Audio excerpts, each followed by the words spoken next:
Thank you doctor Patil. पहले तो सभी लोगों का स्वागत है। You are all welcome in this cancer conclave.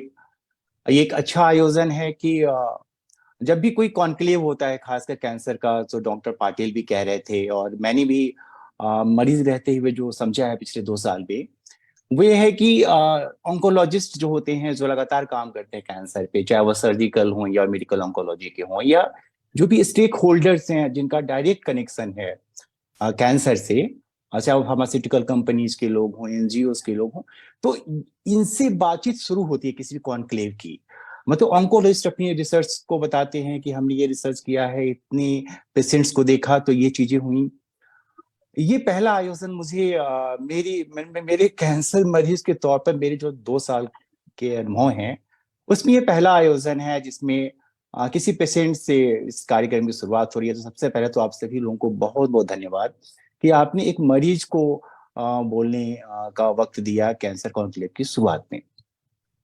और जैसा कि हम सब लोग जानते हैं कि ये कॉन्क्लेव अगले 3.5 4 घंटे तक चलेगा, जिसमें अलग अलग से सत्रों में सेमिनार्स हैं, अलग अलग विषयों पर बातचीत होगी।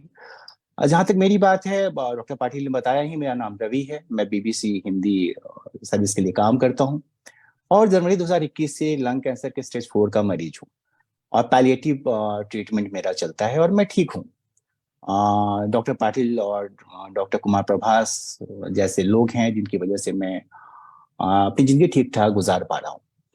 और जो जब भी कोई कॉन्क्लेव होता है या जब भी कैंसर पे कोई बातचीत होती है, तो फॉर्मली मैं आप सब लोगों का स्वागत इस कॉन्क्लेव में करते हुए यह भी कहना चाहता हूँ, क्योंकि एक मौका है कहने का कि कैंसर मरीज को क्या दिक्कतें होती हैं। और क्योंकि विवेक शर्मा जी ने और बाकी जो भी आयोजक हैं वहां को और सब लोगों ने ये अपॉर्चुनिटी दी कि मरीज अपनी बात शुरू करे, तो देखिए कि क्या परेशानियां होती हैं। एक एक रिमोट जगह पे, ऐसे मैं रांची में रहता हूँ, झारखंड की राजधानी में, एक रिमोट में अगर किसी व्यक्ति को कैंसर डायग्नोस हो जाए, तो सबसे पहले दिक्कत उसकी ये है कि वो कहाँ पे इलाज कराएगा। क्या कोई डॉक्टर वहां उपलब्ध है कि नहीं उसके शहर में, क्या कोई बड़ा अस्पताल है कि ना, है कि नहीं, जहाँ चीजें इक्विप्ड हो जहाँ पे अस्पताल में। तो सबसे बड़ी चुनौती तो वही होती है।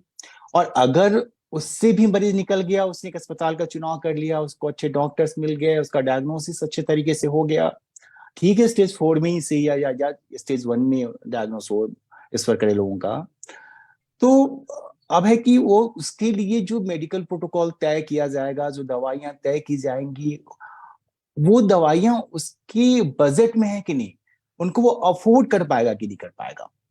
तो जनरली कॉन्क्लेव्स में जब हम रिसर्च की बात करते हैं, क्लिनिकल ट्रायल्स की बात करते हैं, नए डेटाज पे बात करते हैं, तो ये चीजें छूट जाती, क्योंकि हम ये नहीं बता रहे होते कि अगर किसी मेडिकल प्रोटोकॉल का बजट साल का 40 लाख रुपया या 30 लाख रुपया या 50 लाख या उससे ज्यादा है, या इवन 20 लाख भी है, तो कोई आदमी कैसे अफोर्ड कर पाएगा उसको, कैसे लोग करते होंगे। तो इस पर भी बात होनी चाहिए।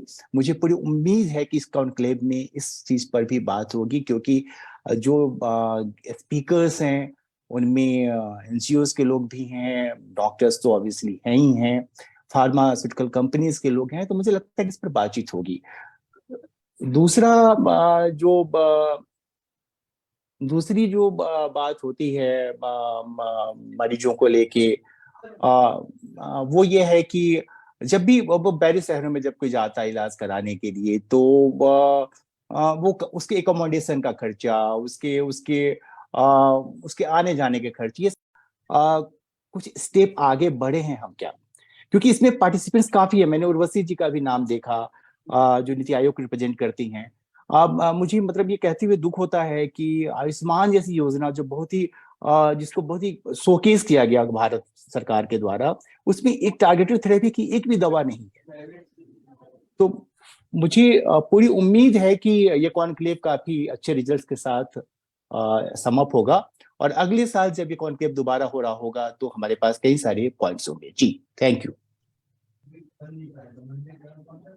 Thank you Ravi. और मैं एक ही बात आपके लिए कहना चाहूँगा। इंदिवर का लिखा हुआ गाना मुझे याद आ गया, जीवन से भरी तेरी आंखें मजबूर करें जीने के लिए। अरे मजा आ क्या जाता बात है है। जब जब आपसे बात करता हूँ।